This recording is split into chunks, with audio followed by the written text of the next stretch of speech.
Madame la Présidente. Monsieur le ministre, bonjour. Je souscris tout à fait aux questions qui viennent d'être posées par Monsieur Pupponi. Elles sont excellentes. On constate, en tout cas sur le terrain, dans nos communes, un phénomène de recrudescence, de déscolarisation dans certains milieux de certains jeunes.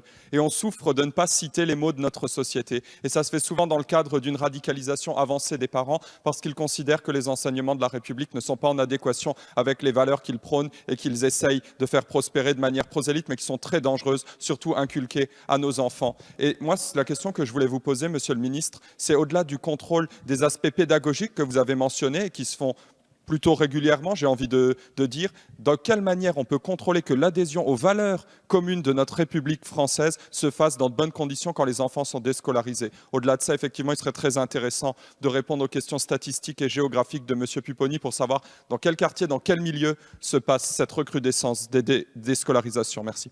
Merci, Monsieur Di Philippe. Malheureusement, vos intuitions sont bonnes, c'est-à-dire il y a effectivement une augmentation du nombre d'enfants instruits en famille.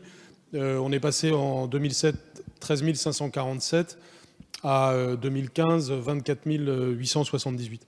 Donc, bien sûr, cela recouvre des réalités extrêmement différentes et ce n'est pas, à commencer par d'ailleurs des réalités médicales, donc il faut faire la part des choses, mais on peut imaginer que ce quasi-doublement, même ce doublement, ce quasi-doublement est en partie inquiétant et il est tout à fait indispensable d'avoir une approche qualitative de cela. En 10 ans, doublement en 10 ans.